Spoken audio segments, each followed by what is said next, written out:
प्रवेशद्वार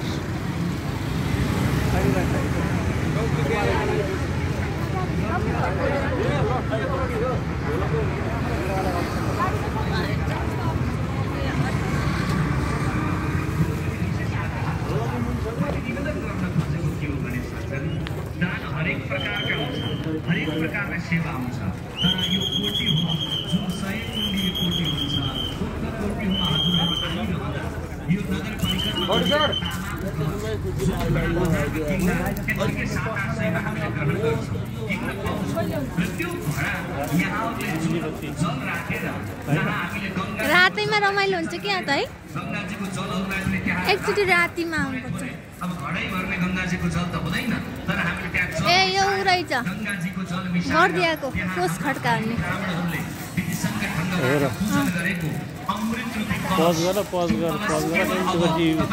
त्यसैले प्ले गर हुँदैन त्यो अमृत रूपी कलशका रूपमा हजुरले ग्रहण गर्नुहुन्छ हाम्रो वैदिक शास्त्रले त्यो कलश ग्रहण गर्दा घरमा झै झगडा हुन्छ भने त्यसको पनि निराकरण हुन्छ भनेर भनेको छ पूजन गरिएको सिद्ध गरिएको अमृत रूपी कलशको ग्रहणले हजुरहरूको घरमा नराम्रा दोषहरू छन् भने दोष निवारण हुन्छ भनेर भनेको छ र अमृत रूपी कलशको जल सेचन र ग्रहणले आफ्नो दिनको सुरुवात गर्नु पूर्व अमृत रूपी कलशमा राखेको जल पूजा कोठामा राखेर भगवानलाई यहाँहरूले अर्पण गरेर हजुरले ग्रहण गर्नुभयो भने त्यो दिन तपाईका सुन्दर हुन्छन् भनिएको छ किनकि विज्ञानले तामाको कलशलाई बुद्धिकै रूपमा सुन्दर सिद्ध मानेको छ ताकि कीटाणुहरूलाई मार्न सक्छ भनेर भनेको छ भने अब अमृत रूपी कलश जुन कलशमा हाम्रा 33 कोटी देवी देवताहरूलाई विराजमान गराई साक्षात कलशलाई कलश नारायण भगवानका रूपमा पूजन गरिएको कलश हजुरहरूले पाउनु हुँदैछ जम्मा 1300 मा एउटा कलश 2500 मा जोडी कलश हजुरलाई दिएको छ यो किन भन्दा उपहार फ्रीमा दिएको जति महँगो कोहिनूर हीरा भए पनि मिथ्या लाग्छ तर थोरै परिश्रम मेहनत गरेको सुनकै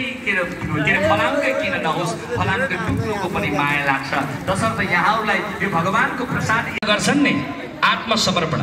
आज हाम्रो सबै चिज हामीलाई चलाउने माथि हुनुहुन्छ भगवान किनकि यो वायुमा हावामा भगवानको वास छ यहाँ ढुङ्गा ढुङ्गामा भगवानको वास छ यहाँ पाइला पाइलामा स्वर्गको आभास छ सबै माथि भगवान हुनुहुन्छ हामीले पनि भगवानप्रति समर्पित हुनु भनेकै जय जयकार लगाउनु हो त्यसैले हात अलि माथि उठाउनु खुम्च्याउनु भयो भने फेरि भगवानप्रति पूर्ण समर्पण भाव जागृत हुँदैन सबैले भन्नुहोस् त राधा कृष्ण भगवानको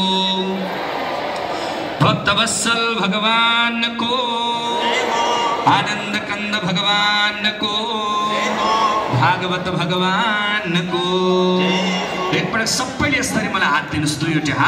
हात माथि उठाएर सबैले माथि पछाडिबाट पनि आहा सबैले हात माथि उठाएर बजाउनुस् ताली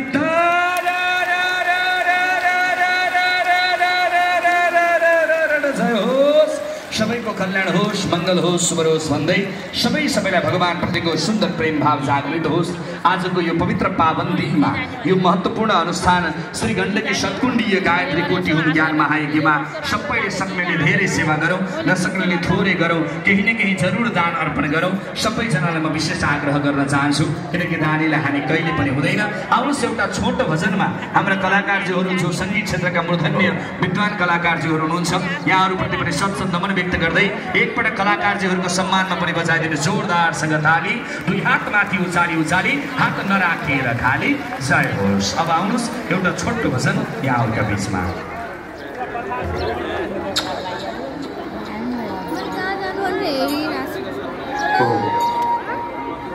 हरि नाम लेख्नु कोटी होमा पहिला टेक्नु नाम लेख्नु कोटी होमा पहिला टेक्नु यसै बस्दा नरमाइलो हरि नाम पुण्य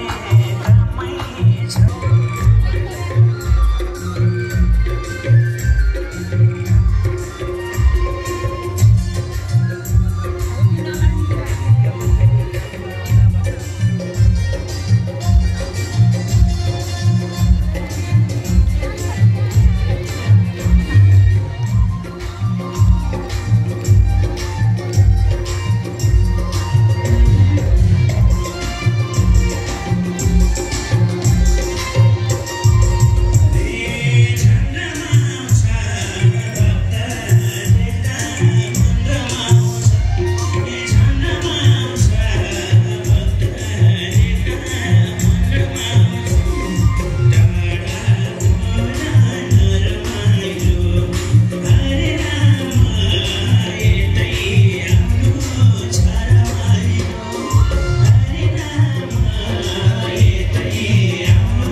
स्थलको शिव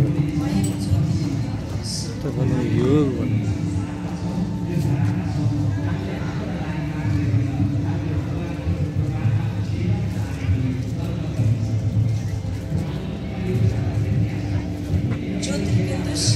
म आइपुगेँ क्या समूह हो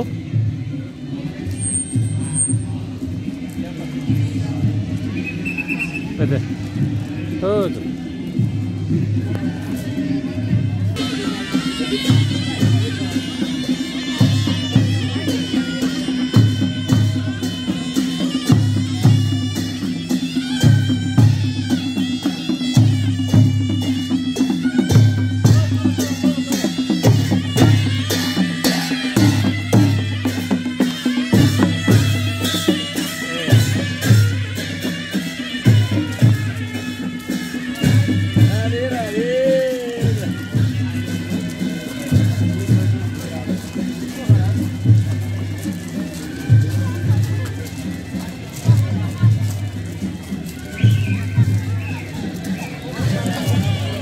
त्यही पर्दिरहेको अन्त त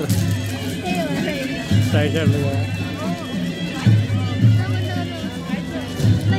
यहाँ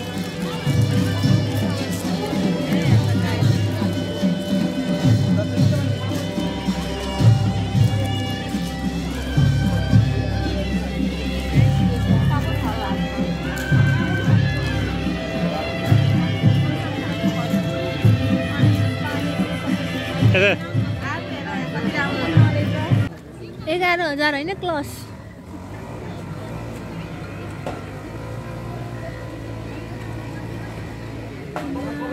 महादेवको मूर्ति उठाइँदैछ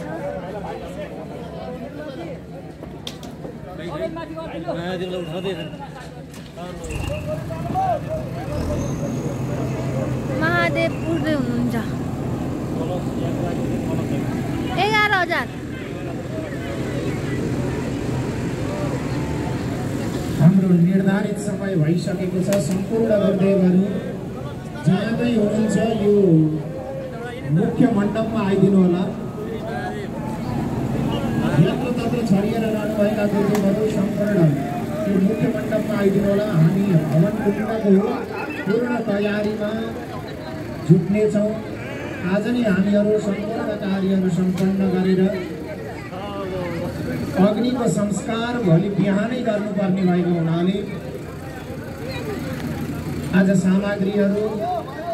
तयार गर्नेछौँ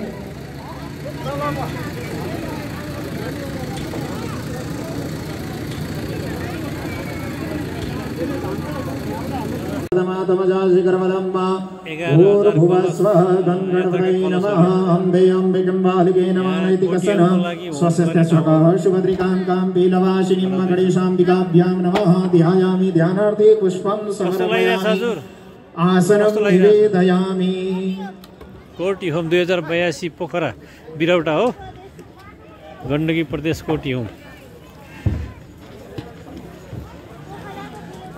को लागि ठाउँहरूको निर्माण हुँदैछ सञ्चालन भए पनि होम गर्ने ठाउँहरू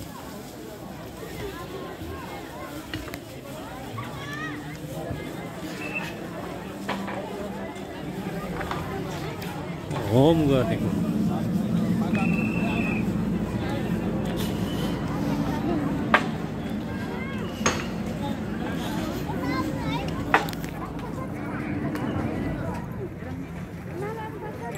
अझै छ यतापट्टि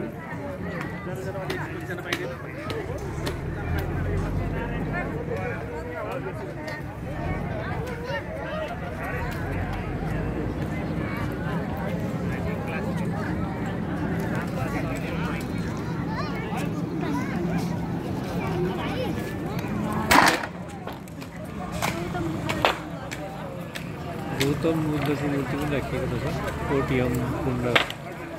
परिसरभित्र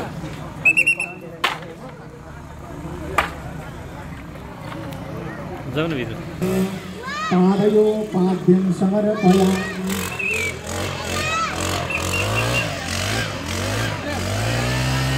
पादयो पाद्यं के कोटियम स्थल जाऊ गणेशाम्बिकाभ्यां नमः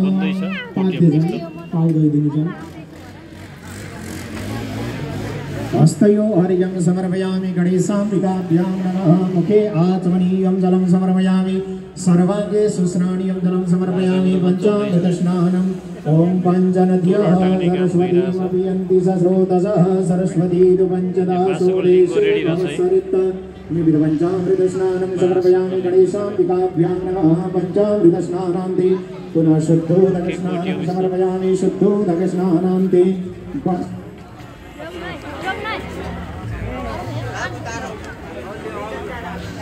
हेलो के छ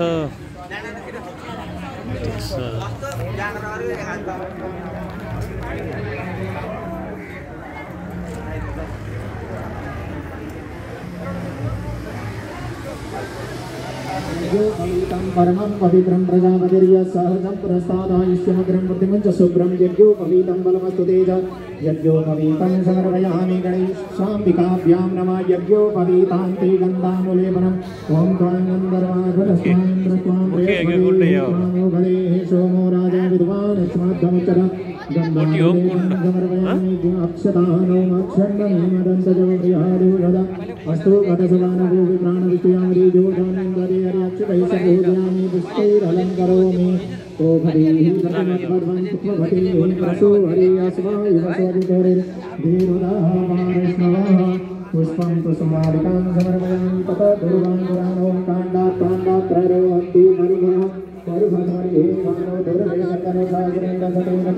दुर्गाङ्गुरां समर्पयामि गणेशाम्बिकाभ्यां नमः दुर्गाङ्गुरान्ते सिन्दूरादिकगणद्रव्यं सिन्दूरिवध्वनिशोभनासवादप्रमेयः वदयन्ति युवाः ऋतसदार हरिभोनराजे काष्ठाभिन्दन्दुर्भिः इन्ववाहनं सिन्दूरादिकगणद्रव्यं समर्पयामि गणेशाम्बिकाभ्यां नमः नानापरिमलद्रव्यं